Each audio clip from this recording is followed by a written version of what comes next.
People think you need to apply for a Schengen visa to visit Cyprus, but that's so not the truth. And I'm here to give you all the facts. So here's how you can apply for the Cyprus visa from India. So I'm creating a checklist for you guys to understand the process and the steps you have to go through. Mind you, this is a completely offline visa. No, you don't really have anything online. If any random website is saying submit your visa online, it's a scam. So beware, it's an offline process. But you do have to go to the VFS Global website of Cyprus, India, and then get your visa application printed out and manually fill it. I got it printed out. I got two copies printed out because I was shit scared of actually writing an application. I haven't done that in ages. I was scared that my handwriting will fuck it up. I'll do a wrong spelling. So this is what it looks like. I'll put a soft copy as well. It is essentially like a three-page visa application asking you all details about your period of stay, your occupation, who you are, why you are, everything like that. Make sure you're writing it in caps because if you have a bad handwriting, your visa is fucked. If the consulars can't really understand what you have written, then how will they grant your visa on the basis of what? So this is exactly why you have to be very careful about this visa. Once you have literally filled your form, make sure you collect your documents. You need everything. Literally, your visa application file is your lifeline in this. Your entire life has to fit in this. Your salary slips, your ITRs, your itineraries, your cover letters, you name it, you put it. Another thing that you need to know is that you don't need to know objection letter, surprisingly. However, a cover letter and itinerary has to be separate. Make sure you do that.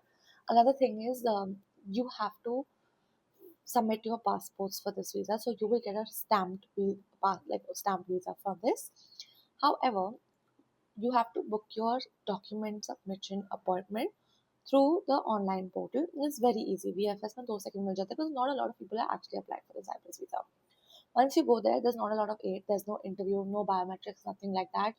However, while submitting your documents, you will have to submit both your passports. And when I say both my passports, I'll give you my example. I have one valid passport and one which is expired.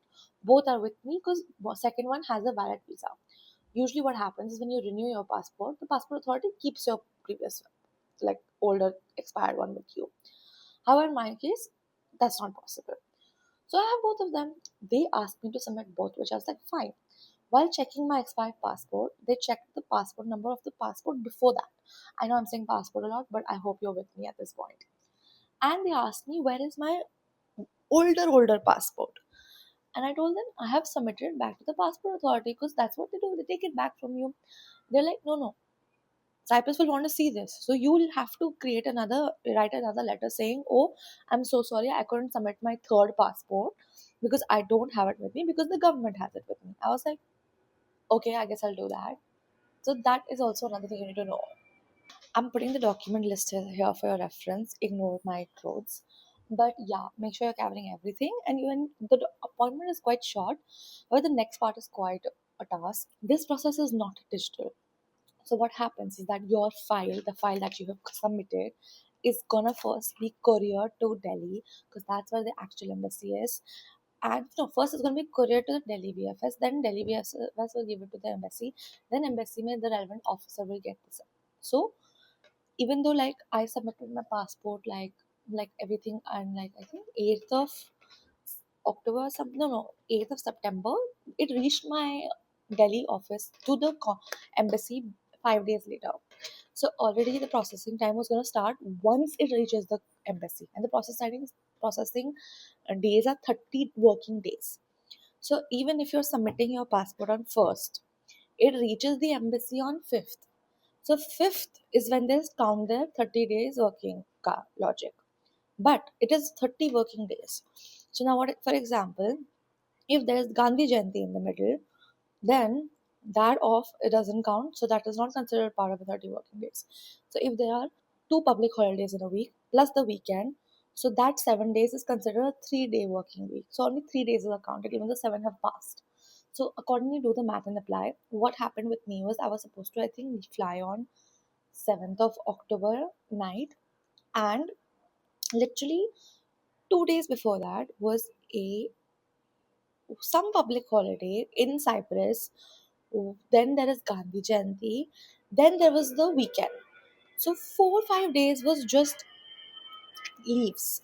It's a Okay, so the visa fees is 10,000 rupees right now, which is 90 euros essentially. At the time, 90 euros was less than 10,000 rupees. So, of course, I didn't pay that much. I paid 99,000 something. Or I also don't remember at this point. You apply for the single visit visa. Honestly, single and multiple visit में कुछ difference नहीं है. Even though I applied for single, I got multiple visits.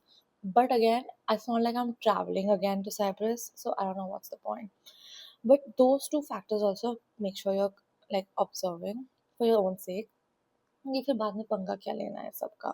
You don't want to stress about these things when you're applying. Another thing about documentation, I made sure I attached the passport of my sister who I was traveling with, her PRs, her own current visas. For example, I have an ongoing US visa. I attached a soft copy of that. I have an expired Schengen visa. I attached a soft copy of that too. I have an expired UK visa. I attached a soft copy of that too.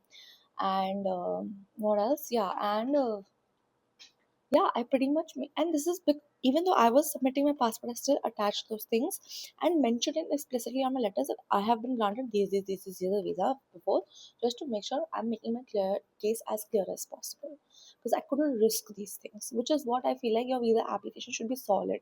There should not be even one little 1% chance of even a question or what is this. Make sure you're giving them more documents that they have mentioned there, because later on if they ask you, there are times that they'll email you saying this document is missing, can you please provide that, but that would just further delay your visa process and you don't want to risk that. So make sure you're providing them more documents that you possibly need to submit at the end of the day.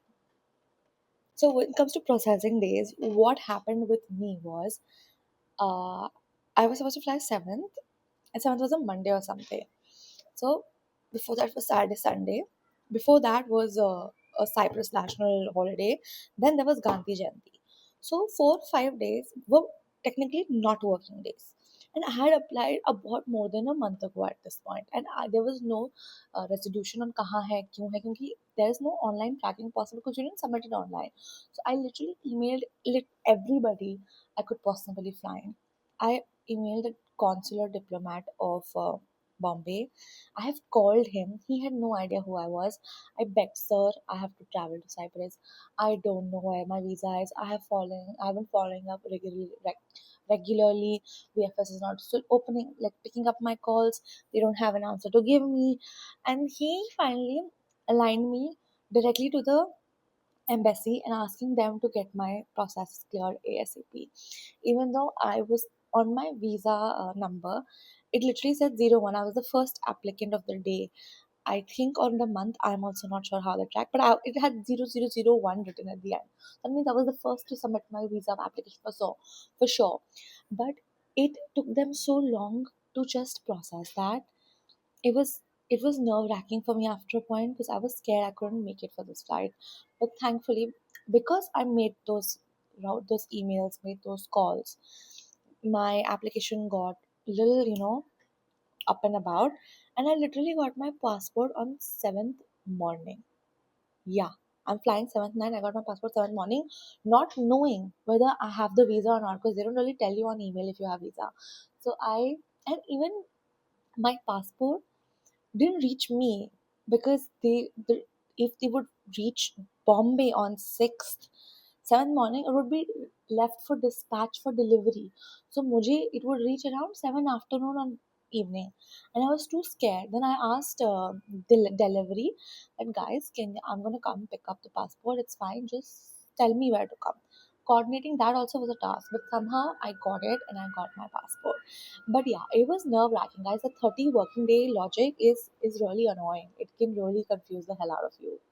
But I think I've pretty much covered all corners. If I haven't discussed a few things and there are questions that you still have about visa applying, then please comment down below. I have done this and it's become like a core memory in my mind because I did it a year ago and I'm still so not over that whole feeling. But please comment down below if you have any questions about this. Thanks.